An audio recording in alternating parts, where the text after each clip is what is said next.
I fell in love with a person, and if you accept the premise that Ayla has always been Ayla right the way back, then actually I fell in love with a woman and I just didn't know it. From the Mamma Mia podcast network, I'm Mia Friedman, and this is No Filter.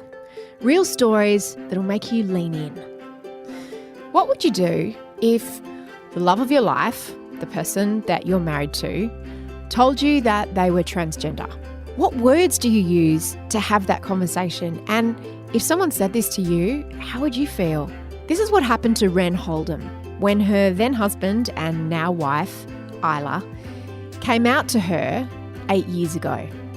They've been together 17 years, and Ayla's talked to the media a bit before, but Wren never had, and it was Wren's story that was perhaps most interesting to me. So I invited them both into the podcast studio here at Mamma Mia when they were visiting Australia, and I got to spend some time with them, and I think you are going to love them as much as I do. Here's Ayla and Wren Holdom. Ayla and Wren, welcome. Hi. Hello. Lovebirds. Wren, I'm obsessed with your name. It's the most beautiful name. Yeah, it is actually a nickname. So if my mum was listening, she'd be mildly horrified because she said, I named you Karen, and Karen is your name. But my first degree was in marine biology, where I was diving. And at the time, I wanted to join the Navy as a diver. So they nicknamed me Wren, because in the UK, female naval officers or naval people are Wrens. So Wren's with a W. Yeah, but I spelled it with a W because at the same time there was this awful cartoon called Wren and Stimpy that was around, and I didn't want to be associated with that Wren, so I started spelling it with a W, and then it stuck. I think it's the prettiest name. Yes, so only my family now call me Karen. And I think we'd been going out for about 18 months or so before you realised my name was Karen. But yeah. So that's where it came from. But yeah, I've been Wren for about 18 years now. Where did you guys meet? University. Yeah, first year of university, first time round. So I was doing marine biology and you were doing ecology. Mm-hmm. And we got together in the first year and stayed together. And that was that. And it was almost that simple, wasn't it? And 17 years later, we're still together. How old were you when you met? So I was 21, I guess. Well, it was 2000, wasn't it? We went to uni. Yeah. Yeah. So 20. Yeah. So it'd have been 20. So yeah, but it was literally we dated. In fact, it was friends that sort of blind dated us together and sort of made sure we hit it off, sort of thing. But we literally hit it off that first night. Moved in a month later. Literally moved in a month later. It was really quick. It was, and oh God, 18 years later we haven't moved out. Haven't got around. Yeah. When did the issue of you being trans come into your relationship, I guess? It kind of crept in, I suppose, didn't it? Yeah. Quite slowly. It over the university, there wasn't really any sort of signs from my point of view. What Ayla was going through, I'm not sure at that point, but we did 3 years university together. I then went on to study medicine, so I did another 5 years at university. And in the third year of university, I was aware that there was a friction, or there was something in the relationship that wasn't right. And it was obviously something that was very difficult for Ayla to talk about. And I remember kind of giving her an ultimatum and saying, look, if you can't talk to me, write it down or draw me a picture or send me a letter or do something, because there's obviously something there. And I don't know what I was imagining. All kinds of stuff. I don't know how to refer to you back then. I mean, logically, I know where I've come from. I know my history and all that. I'm okay with that. It's fine. But in terms of discussion like this with my family, even whatever, if I talk about anything historical, I just backdates she and Ayla. Yeah. I've been constant through my life. It's just the exterior's changed. So. I understand that now. So there used to be an understanding that when you talked about before transitioning, it was your birth gender. Yeah. But really, the idea of being trans is that you've always been that person on exactly the inside. That. Yeah, exactly that. It's just your outsides didn't match. And if you start talking about a before and an after, and using a different name, for that period of your life, it re-emphasises this idea of change, that you're changing in some way. It's no, I'm just being me, the same me that I've been since I was born. So Ayla was still presenting as male back then. Oh yeah. And when you say you suspected it could be a bunch of things, did you think that Ayla might have been having an affair or might have... No, it wasn't anything like that. I wasn't clever enough. Quite frankly. So I was kind of imagining, there was something a little bit kinky that it was, that was difficult to bring up or something like that. So I was kind of thinking along that lines. I wasn't that worried about it. The relationship was very solid, and I had no concerns that there was anything else. And so in the third year, we weren't actually living together. We had a house, which I was sharing with my best friend, but Ayla was away doing fast jet training. Yeah, I was up in Yorkshire doing my sort of initial fast jet training. You were in the Armed Royal Forces, the Royal Air Force, Yes. the RAF. Yeah. Yes. And I'm going to jump around a bit because, our mutual friend, Kate McGregor, when I've spoken to her about, joining the Armed Forces, was that part of, for you, trying to be more testosterone-y, trying to subvert your feeling that you were actually a woman? Yeah, so sometimes I've kind of put it in that sort of context, and I can understand that. But I think for me, it was not trying to be extra masculine or anything else. It was wanting to be successful. It was wanting to achieve something or try something and see how far I could get. Yeah, wanted to fly in a plane. Yeah, really fast. I loved flying. Yeah. So and that was as simple as it was. I thought I really like flying. Let's see how far I can go before they kick me out. Much like being with Wren, she hasn't kicked me out, and the Air Force didn't kick me out for 13 years. So I kept trying and I kept getting through. So when you went into the Air Force and when you met Wren, inside, since you had sentient thought, you had something that you said you couldn't describe because it's just how you've always felt, that you were a woman. Yeah, it's again, it's help me with my language. Exactly that. It's that kind of works. It's a starter for 10, I suppose. One of the issues we have with describing or talking about being trans is it's always the language, the descriptions we have, just like you've used, is from an observer's perspective. So born in the wrong body, or these type of terms were useful once upon a time, but they've outdated themselves. They're a bit retro. So I didn't, as an 8-year-old, I didn't think I'm a woman, I'm in the wrong body. I just thought, well, I'm me.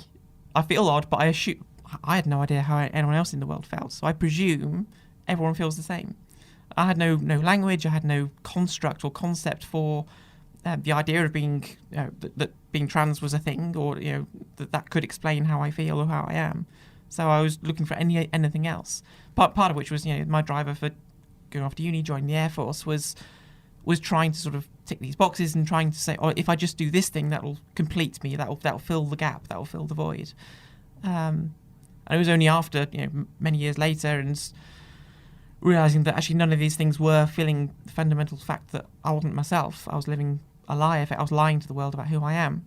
That I could finally start then pulling together the terminology to say it's because I'm trans. When you met Wren, did you anticipate a time when you would have to tell her? Yeah, I mean, we met very early, and certainly when we first met, I hadn't come out to myself at that stage. I'd buried all of this. I'd instilled in myself all of the societal learnings that being trans was shameful in some way. So I buried that very deep, and I wouldn't accept that to myself. So it was as Wren says, sort of 3-4 years into our relationship that I finally slowly started to accept or even work towards this idea that actually you might have to deal with this. So we were already firmly established together as a couple. So I spent many years then actually trying to protect Wren from that. So that was this secret that I then had, which Wren talks about. Just tell me about it in whatever way you can. Draw a picture. Yeah, draw a picture. Yeah, I love it. Which actually isn't that far off how it actually came out. So, I'd say in the third year we'd got to this point, and she went away because she was living up in Yorkshire. And I went up to visit her on a weekend, and she said, "I got something to show you." Okay, here we go then. Right, and she showed me a picture of her wearing a pleather skirt and some high heel boots. Not my finest moment. So and just an ordinary top. And I looked at it and I thought, okay, we're going to have to get some better clothes and do something with your makeup, darling. And that genuinely was my first thought. And I thought, okay, so this is what it is. This is the kink that I've been kind of waiting for. And we had a long discussion about whether this was what was known as transvestite, or what is this and how far does it has it go. And that was fine. I thought, okay, if you need this, it doesn't bother me particularly. We'll make sure that you do this to the best of your ability. So we then went shopping and we got makeup, and in fact that weekend was spent doing makeup, wasn't it? Yeah. And so we did that, and so then that sort of developed over the next couple of years, and it sort of went on to weekends, and we'd go out to safe clubs and things like that, and we'd go shopping, and increasingly, initially it was just weekends and things like that, and then you started going out daytime, shopping and spending weekends dressed. It was about finding a safe space to be myself for a time. But the whole concept, Wren used the phrase transvestite, which was the best time I had at the time to describe it. But the reason I went there, I suppose, with my descriptor was as a protector for everyone else, was so that I could say it doesn't matter too much. Treat it like a hobby, if you like. It's just something that I can do, at the weekends for myself or for my own well-being. But it doesn't need to affect anything else. So don't worry. This was also sort of 10 years ago. The language around trans wasn't there, and the visible markers of being trans were quite often a story of ridicule. They turned up in the tatty cat coffee magazines that you get. I don't know what the brands are here, but or tabloidy magazines. The tabloid magazines. My husband's changed gender. That Jerry kind of thing. Very Jerry Springer. Oh, yeah. And it was, the narrative was, you were going to be ridiculed, you were going to lose your job, you were going to lose your partner, you were going to be this source of pain for your entire family. That was the narrative. And the languages weren't there at that time. I don't know quite what really triggered the very visible trans presence. Clearly there were trans people out there, and there were some very high profile trans people there. But it's in the last 10 years we've seen this big swing towards understanding gender diversity in all its forms, whether that's being trans or gender neutral or whatever it is, and this gender fluid thing. But I don't know what triggered that, but at the time it wasn't there. So something like transvestite was something that people could hang a framework on, and then we could work But with this is about the language that you have to be able to define how you feel. So I remember that first showing Wren those photos and everything else as my way of sort of slowly starting to come out. One of Wren's first questions was, "Are you gay?" Obviously that conflating gender or gender identity with sexuality. And then actually, a year or two later, I came out to my parents in the similar sort of manner, not using photos, but just saying, using the word transvestite and saying, "Look, there's this thing. Don't worry about it, but it's just something that I'm is laughing part of me." because the story that you tell about that is so funny inadvertently. In that, I imagine that was a huge deal, explaining to your parents. Like a leaf. And you said transvestite because it was almost like a gateway. It's gateway drug. It is. Actually, the phrase I used, the only framework I could give them, actually, there's something I thought they might understand, is I said, "Do you know Eddie Izzard?" And I thought, at least that's a starting point. Eddie Izzard, how describe Eddie for people who might not have heard of him? Eddie's been as a comedian, as a political activist as well, has been out and describes himself as a transvestite for many decades now. Was very much a pioneer, and that was very confident. On stage, it was part of their act. Doesn't talk about it in great detail publicly, actually, these days, or even then, only enough just to say, yeah. And so what? It's fine. So he was a very visible. He was very, very visually male, but adopted of lots of female characteristics. So would wear very bright nail varnish, lots of makeup, often performed in high heels, but did it in such a. So I'm just describing it. Did it in such a way that it was classy and was approachable, and clearly with respectable and with a vast intellect to back it up. It's actually very difficult to pick faults in what he was doing. So he was it was very much a role almost like model. A socially acceptable way for absolutely. a certain generation or a certain. So, which was really helpful at the time. So you said, "Do you know Eddie Izzard?" But what's really important is it's really difficult now. And I know Eddie says, I'm trans in some way, but it's very difficult to say what to put a box around Eddie, and no one should have to do that for anyone. So Eddie describes himself as he needs to, and that might evolve over time. And Kate helped me understand that when you're there is a spectrum. So there are people who are sated by dressing in a certain way, people who need to have surgery, people who don't need to have surgery. Like there's a whole spectrum of with gender. Yeah, I mean, if we're going on to the nuts and bolts of it, just very quickly. Yes, please. Is that the right way to describe it? Correct me. I kind of use that sometimes. And it's a sort of endless conversation within trans communities about how do we define ourselves? Do we need to define ourselves? Is it just being human? And back to my earlier points, actually part of that is just a way to describe ourselves to other people. It doesn't change how we feel in ourselves. What words we use is almost irrelevant. It's just a way of saying how we already are. But my understanding, where I've sort of come to with it all, is to define it in sort of three overlapping areas, which is your gender expression, which is your how we go out. What clothes did you pick this morning? How have you cut your hair last time you went to the hairdressers? This is our gender expression, is how we interact with the world around us, and that's cultural. It's influenced socially and culturally, and obviously that varies around the world.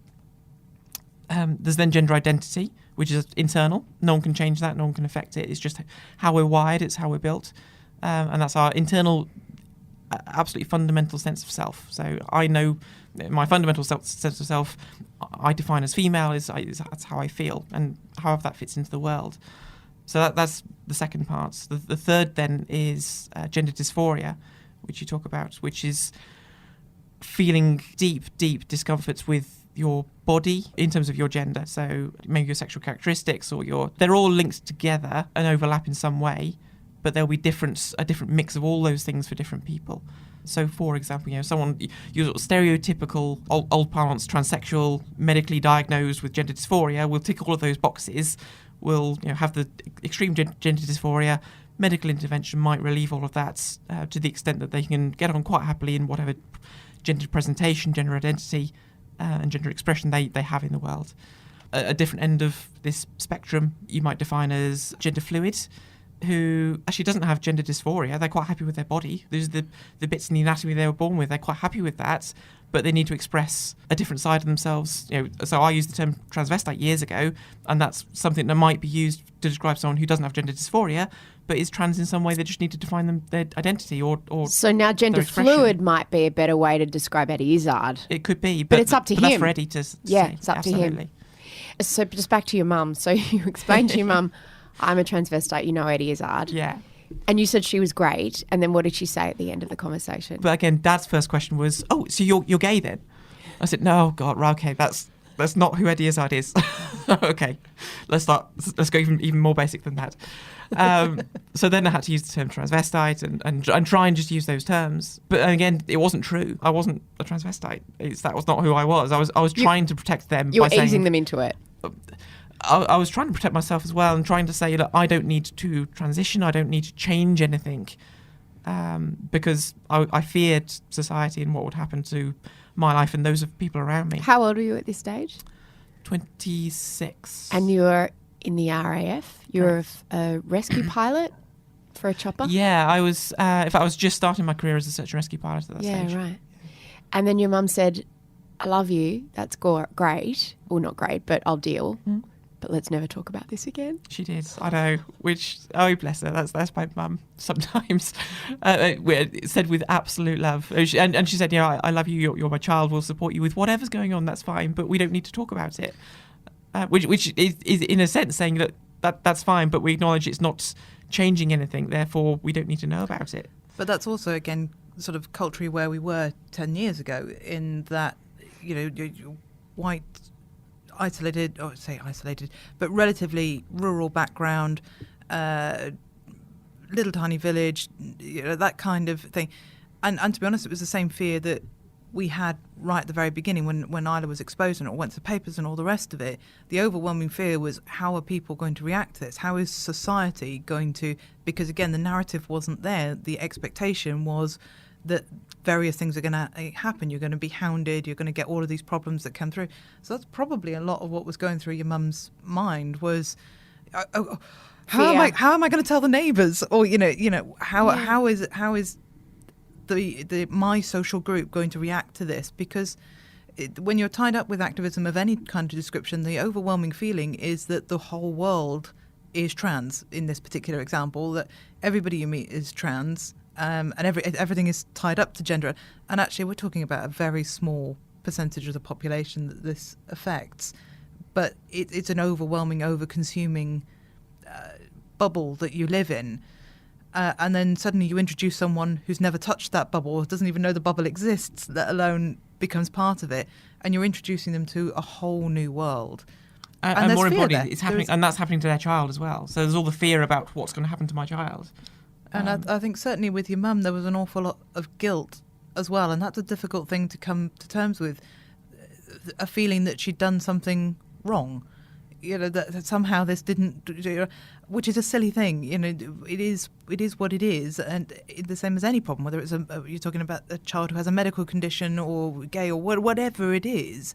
It's a ridiculous thing to feel guilty for, but it doesn't stop the feelings being there. And actually addressing that and starting to unpick that is a very painful and hard thing to do. And so, yes, I can understand her reaction absolutely.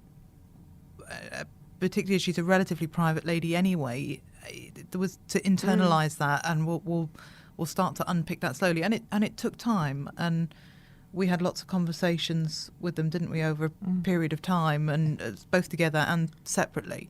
And we started to sort of give a framework to try and adjust that. And as you say, your dad was brilliant. The first thing he did was go on the internet and start to look up everything he knew about trans issues, and a week later was trying to give Ayla a lecture on it. And he was dad-splaining trans. He was.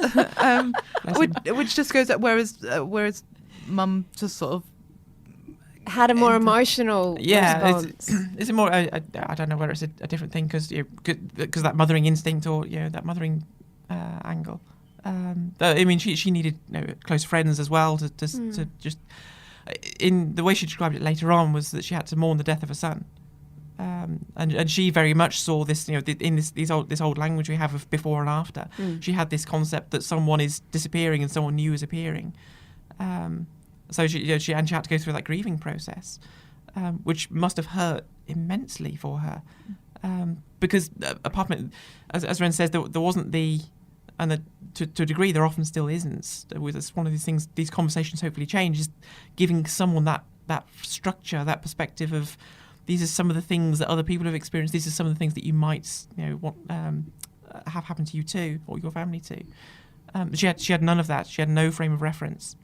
And that was just terrifying, I can imagine. And not for her, but for she's scared about her child. And it's also, I wanted to ask you, Wren, it becomes about your identity too, doesn't it? Because I suppose firstly I want to ask about the difference between gender identity and sexuality, because they are different things. And I'm sure you have people who say stupid things like, well, if you're going to transition and not be with a man, what's the point? Why didn't you just stay? Yeah. As if somehow what you want to do with the things in your pants has anything to do with it. So you had to be who you were. But how does that work? So yeah, suddenly all the which box do I jump into now? Yeah. Yeah. It doesn't actually change anything. It's just what labels are you using. You've always been in love with Ayla. Yes. But what turns you on is not necessarily... I think probably what I've discovered through the whole process is that I'm very gender fluid and my sexual orientation is fairly fluid as well. I had been attracted to girls during university as well. There were a couple of girls that I fancied. So I knew that there was that thing. You had it in you. I had it in me to be, but I think when you come to a relationship, there are two things that start a relationship. There's that initial attraction that gets you to be with someone, and then there's the evolving intimacy that comes with time and knowing somebody for a long period of time. I mean, we're together, and I know that a lot of trans couples break down, and clearly we had some issues that you don't just accept all of these things without rucks and bumps along the way, but we've worked through all of those. But one of the issues and one of the concerns Ayla had fairly early on, and it is a valid concern, was would I have been with her if I had met her as Ayla as she is now? And that creates all kinds of doubts about the fundamental roots of your relationship. And the honest answer is no, we probably wouldn't have been, purely from my background of social ingrained that I'm a woman, I'm supposed to be with a man, that kind of thing. And I didn't care enough about it one way or the other to fight that social ingrained thing. So would I have actively gone out and picked a woman to be a partner with had I met them as a woman or externally as a woman? Probably not. So I think that is a valid issue, and it was something we had to work through. However, I fell in love with a person, and if you accept the premise that Ayla has always been Ayla right the way back, then actually I fell in love with a woman and I just didn't know it. Yeah. So, she didn't suddenly change her personality. She didn't suddenly start baking and knitting and doing all of these kind of things. I tried once. She stayed the person that I fell in love with. So it sounds fairly crude, but I didn't fall in love with a penis. I fell in love with a person. So the externals are changing, but the person didn't. And clearly there's been issues and things like that, and we've had to sort of work through that. But I don't feel strongly enough about my sexual orientation to worry about that. I've found somebody I can spend at least 17 years with, and I'm still not bored or fed up with her. And she's still my favourite human being to talk to. So the chances are it's going to carry on for quite some time. So anything else is a little bit, not superficial, because clearly it is. Intimacy comes in lots and lots of different levels. And I think the longer you spend in a relationship, the deeper you find those intimacies, and other things are more or less important around that. Was there a process of coming out for you in terms of, well, I didn't choose to change my sexuality, or I didn't choose to make it come out as trans, but because Ayla did, suddenly people were like, oh, are you a lesbian? Yeah, it was a bit odd the first time somebody actually turned around and used those words to me. And I thought, oh, okay, yeah, I guess as far as everyone is concerned, yeah, that's what we are now. I have to be brutally honest, I actually don't care what other people think. So it's difficult to explain, but I've always had the opinion that the only things that matter to me are the people that immediately have any kind of impact on me or have any kind of say. So my family clearly have a say, friends and family have a say, but what Joe Bloggs thinks on the street is irrelevant to me. I might meet them for 30 seconds on the street and then they're gone. I don't really adhere to social media like Twitter and things like that, so I'm not getting that constant barrage of abuse, and I'd just stop listening to it if it did. So it wasn't for anyone else to define how I felt about it. And I can't honestly I suddenly felt like a lesbian. We just carried on. I don't know what it is to be a lesbian. I don't know. I'm in love with a woman. I have always been in love with a woman. But with this woman? Yes. Yeah. Clearly I find other women attractive, but I find men attractive as well. Yeah. So, but would I spend 17 years of my life with them? Well, no, probably not. I interviewed Glennon Doyle, and she was married to a man, and then she met her now wife, Abby, and she was saying how everyone was obsessed with, are you a lesbian now?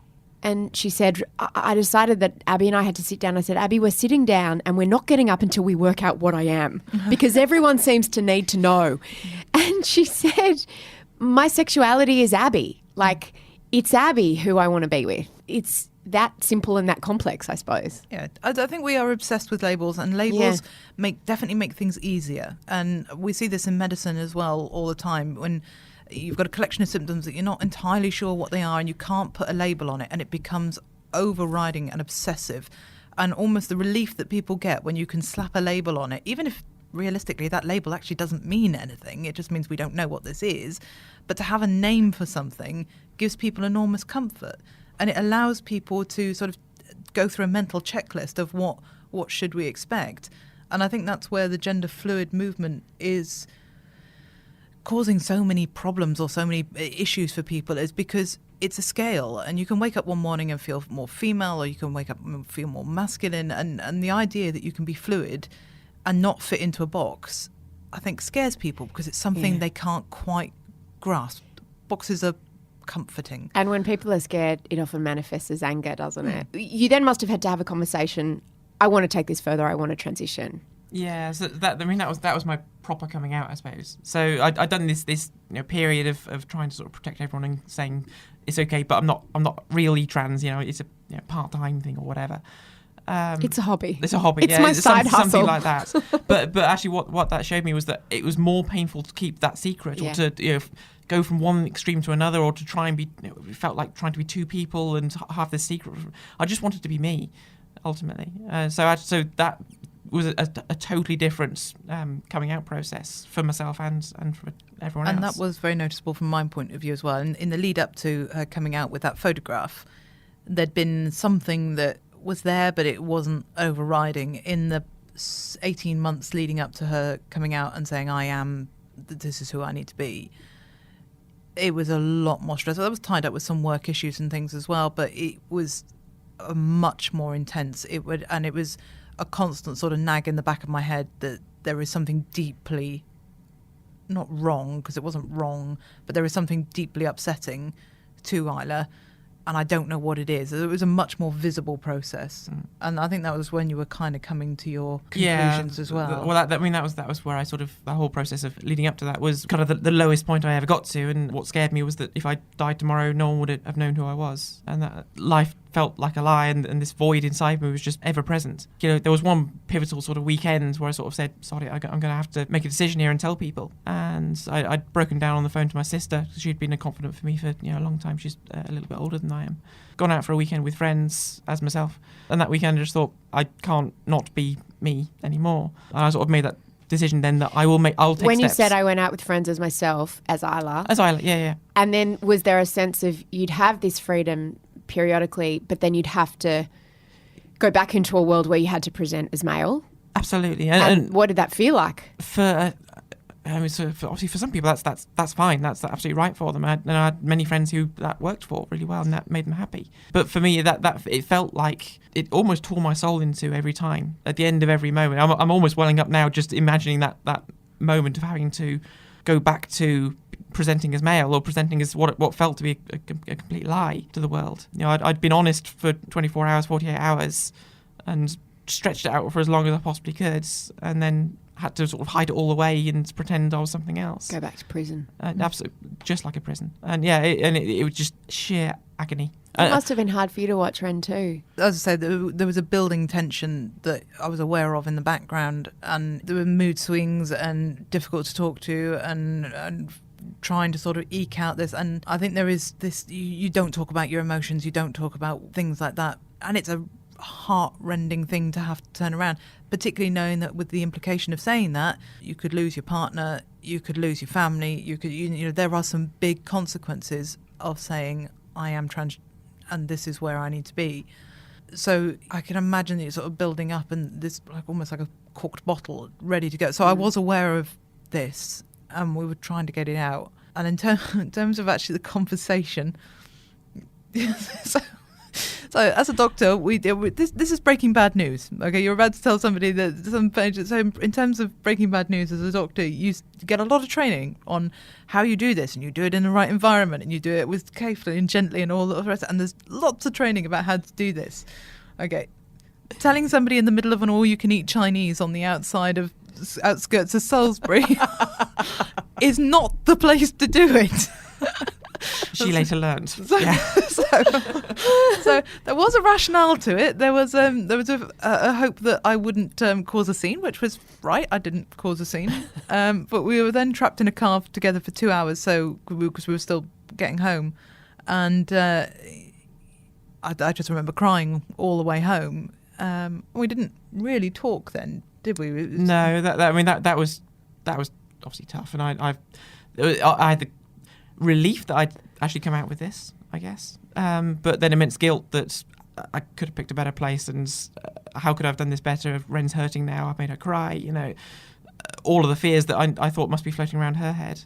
That was a very awkward and painful 2 hours. And no, we didn't. I felt luckily you were on shift at the time at the hospital, so you actually moved into hospital accommodation for a few days, didn't you? I think it was just because I was on night shift. No, it happened to coincide, but it was kind of useful space for you as well. Yeah, it gave me a bit of breathing room.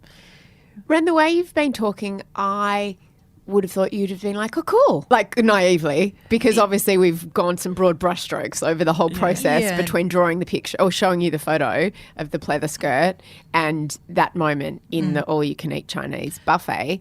But what were you crying about? Can you articulate it? It was like all of those fears to a certain extent. It was the fear of ridicule. It was a fear of, is this the end of our marriage? I married what I thought at the time I thought was a man. How the hell are my family going to react to this? How many years ago was this? This was end of 2009, start 2010. When people listen to this, they're like, oh, Caitlyn Jenner and Laverne Cox and Kate McGregor. But this was pre all of that. Oh, yeah. It was very much pre all of that. I wasn't aware of any, other than someone like Eddie Izzard, who was a very prominent thing. I wasn't aware of any prominent trans people. You probably were. No. I knew. In fact, I knew some people at work.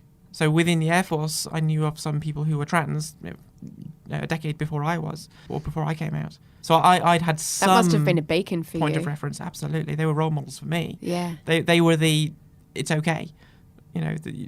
You can be trans and still be successful, still be respected as much as anything. But no, in wider society, outside of that little bubble, actually no. I couldn't think. I certainly wasn't aware of any respected trans people who weren't living on the fringes of society back Correct. then. Yeah. As Kate McGregor describes it. Mm-hmm. And it was a bit like that. And I think it was a mourning process, because I think when, over the 3 years since she came out to me with the picture, we'd had a couple of discussions, and I had sort of pushed a little bit and said, is this going any further, or, where is this going? And she'd constantly reassured me, no, this is all it is. And then you get this, actually, it's not, this is who I need to be.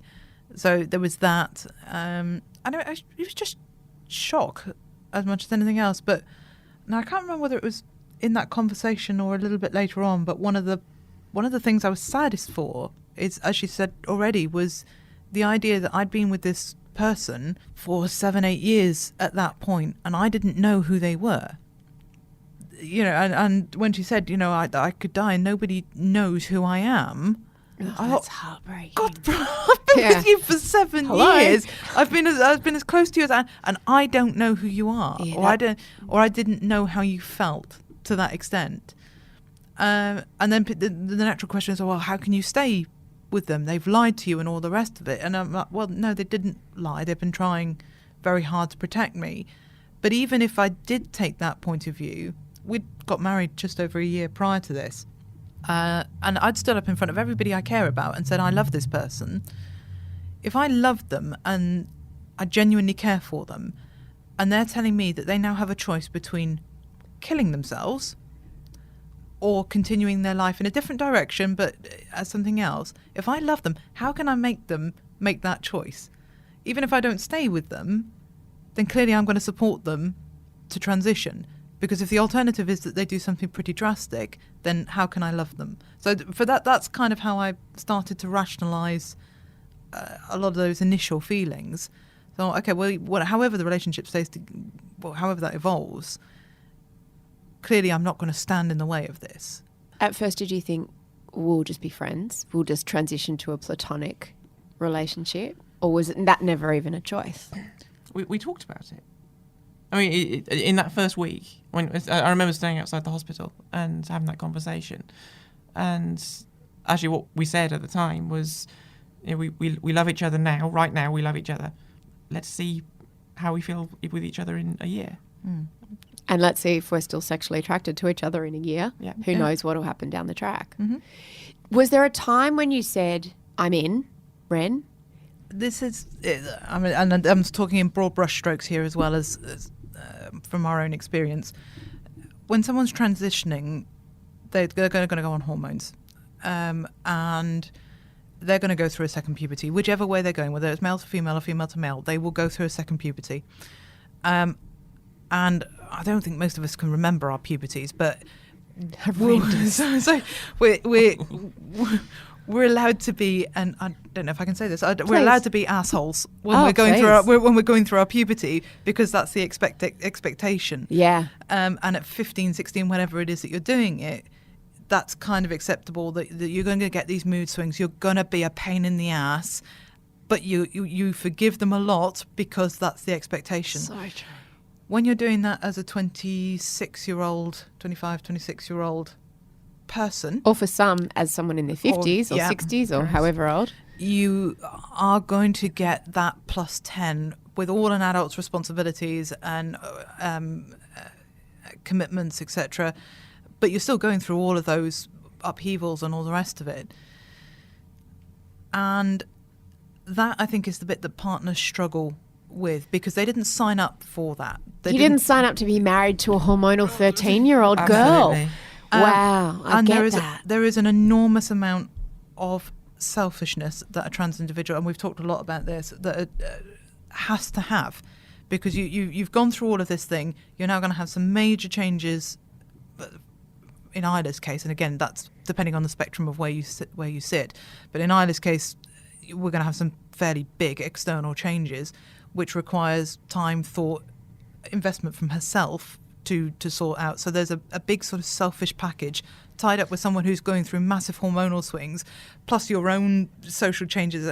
So there's some big bubbles that are all coalescing. So when people, the sex is the least Oh God, to do with it. Yeah. Yeah. From what you've said, it's like there's a million hard things about it. Yeah, and again, it's obviously dependent on different relationships, but sex is not the overriding commitment in our particular relationship. It's there clearly, and we're attracted to each other and all the rest of it, but it's not the overwhelming bit that gives us the depth of the relationship. Nor is it in most relationships of any kind. And again, the other way I looked at it, and again, it's brutally honest, but at the time it was a framework to give me to saying, had Ayla not been transitioning, but had she had a car accident and she was now paraplegic and couldn't move, or had suffered horrific burns, or had developed some sort of early dementia, or so, had there been a medical thing that people could visually see, again, this comes back to boxes, you could say, oh yes, well, and I'd left them because I don't know, they're paraplegic or whatever, then you would revile me as a person who couldn't stay by something. So, and to me, the external changes, the soul of the person I loved was there, and that hasn't changed. The externals are changing. I can rationalise this to myself about how I feel about that, and we can move on from there. One of the things that's helped everyone around, so family, both your family and my family, but also colleagues and friends as well.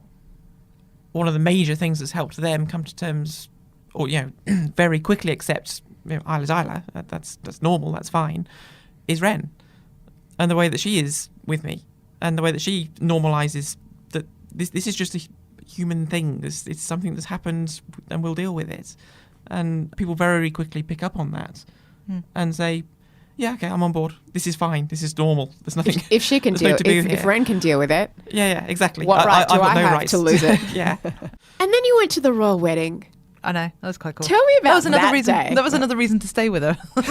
Yeah. Totally. At least until that date. As a plus one. Yeah, that's how it was. The best plus one in town. Yeah. It was about a year after I first came out. Yeah, so Ayla got exposed by the papers. I mean, this is a relatively personal thing, and there were two incidents with the media. And the first one was when the papers outed her very publicly. She'd come out to colleagues and had used her own words via an email to try and explain this. And somebody had forwarded that email onto a media outlet, and we got a 24-hour heads up that this was going to happen. And so the process of coming out to family got rapidly accelerated, because at that point, I think we just told mums and dads, hadn't we? Yeah, it was very, very early days. And your sister I was knew. within a couple of weeks of coming out to people, in my own words. So That's just brutal. It was very rapidly accelerated, and I know my parents had to tell my nana, because we were in Wales at the time. We were 400 miles away, and I know that was an extremely difficult thing for them to do. Again, trying to explain something to a much older generation who have no frame of reference, I think was probably one of the hardest things to do. So that was the first one that came out, and then 18 months later. Yeah, so I mean that was the first one, because Prince William was joining our unit at the time, so that was the headline, that was the hook, if you like, for them. Yeah, the vested human interest story was. Yeah. And then it was poke fun at the trans person, effectively.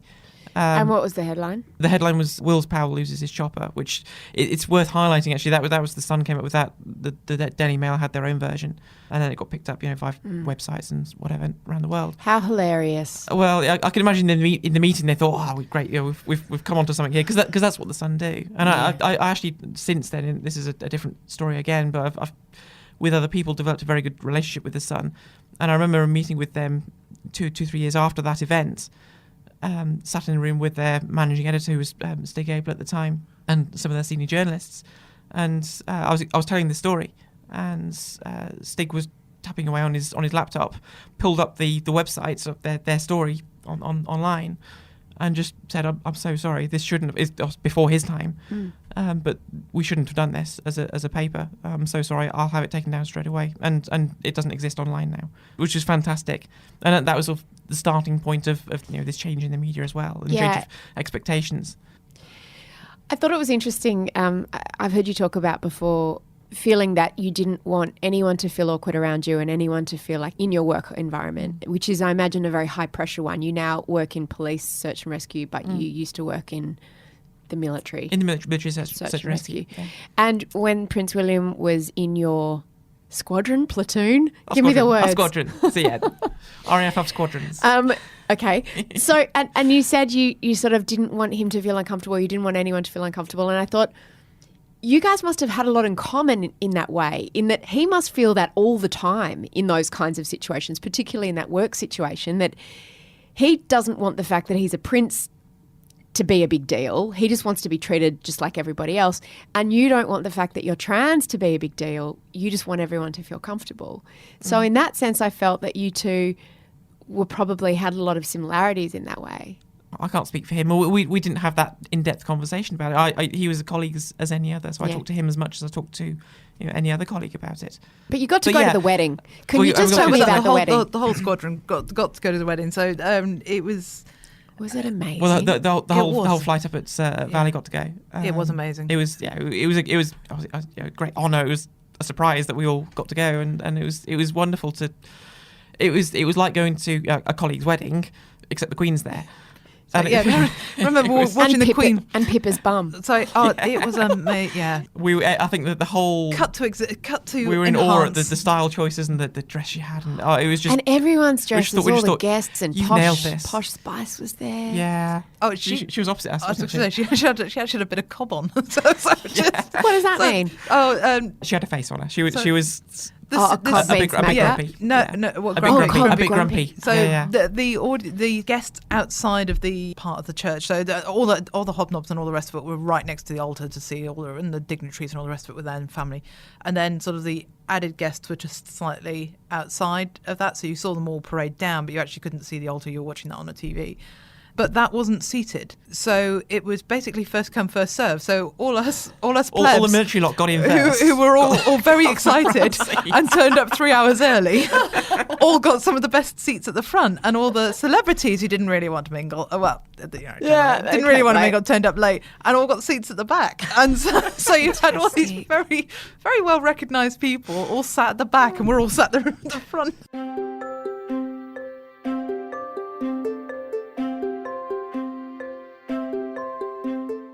So much is made of the surgery that trans people decide to get or not get below the neck. But I wanted to ask you about above the neck surgery, facial feminisation surgery, which I've learnt a little bit more about recently. And that's a part of the process that most people don't even understand exists. Have you had that? And how does that kind of fit into the whole passing debate within the trans community? Yeah, I mean, I've had, and again, this comes back to the idea of gender dysphoria and how much. So I always say that every bit of surgery I've had has been to get me out of the front door quicker in the morning. Oh. So, in order to exist in the world and be respected as myself as a woman, I would have to present myself appropriately, I suppose, because of the cisnormativity of society, because of all the pressures that are on women, let alone trans women. So to get myself out of the door quicker, I had upper surgery, I had boobs and so on. and so that you wouldn't have to pad bras. All of that, and because do all that, that was a pain in the bum. Or, Pain if in you're the doing it boobs. wrong, it's a pain in the bum.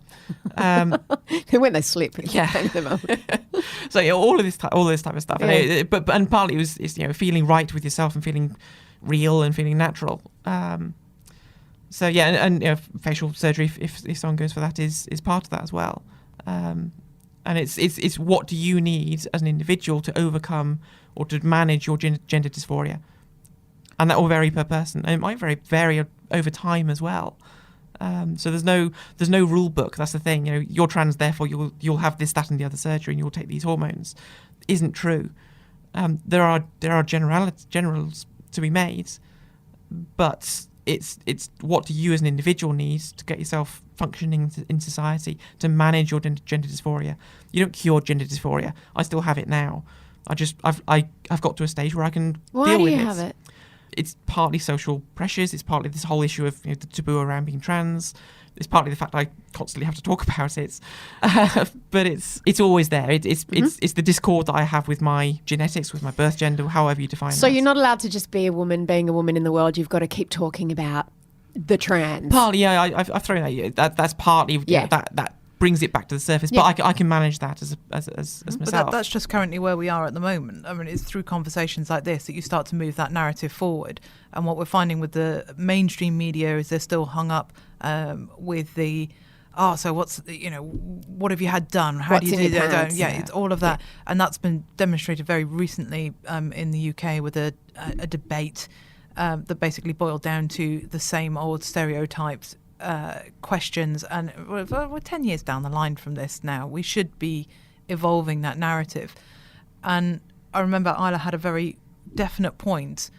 After that first exposure from the tabloid, she was pretty much told, don't fight this. Don't go for them or anything like that. Don't try and fight this because the backlash will be huge.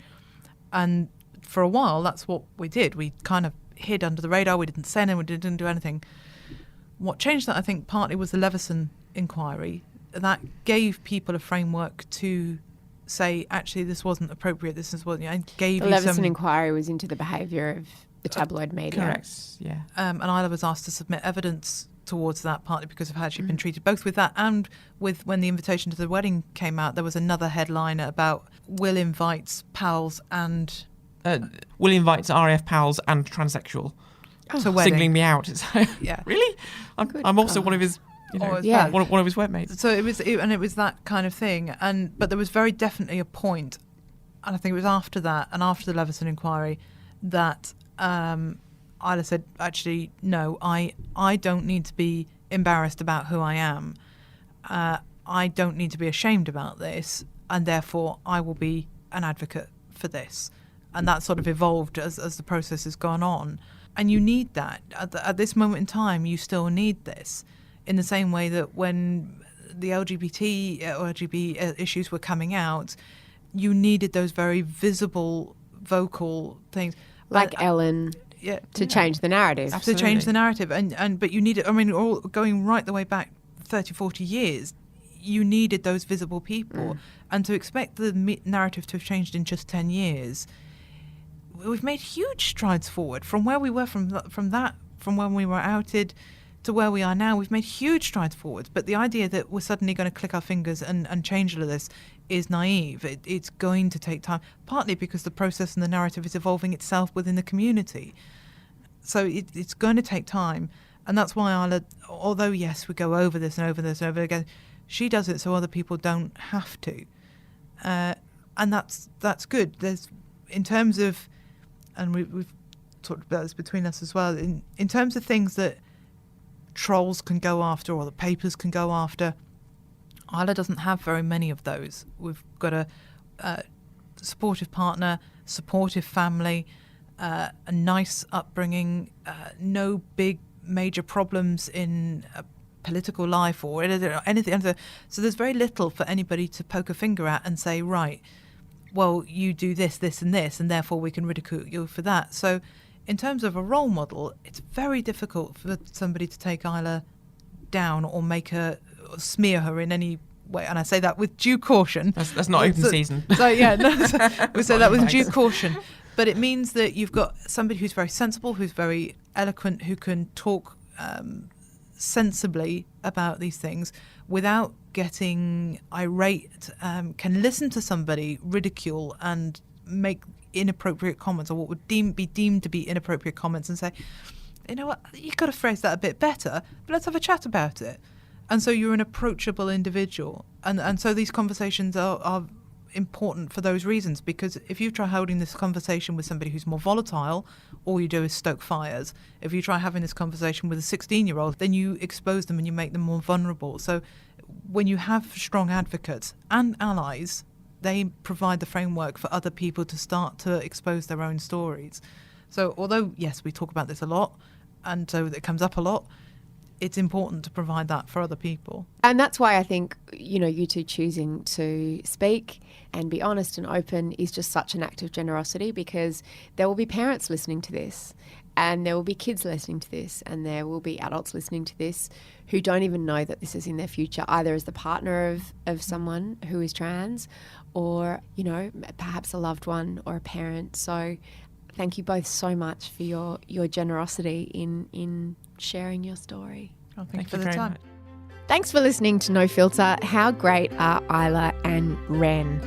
No Filter is produced by Eliza Ratliff. And please recommend this podcast to a friend, and perhaps even rate it in the iTunes store. Subscribe if you're not a subscriber. It helps us to keep making this podcast for free for you. My name is Mia Friedman, and I will see you on the homepage at Mamma Mia, mamamia.com.au.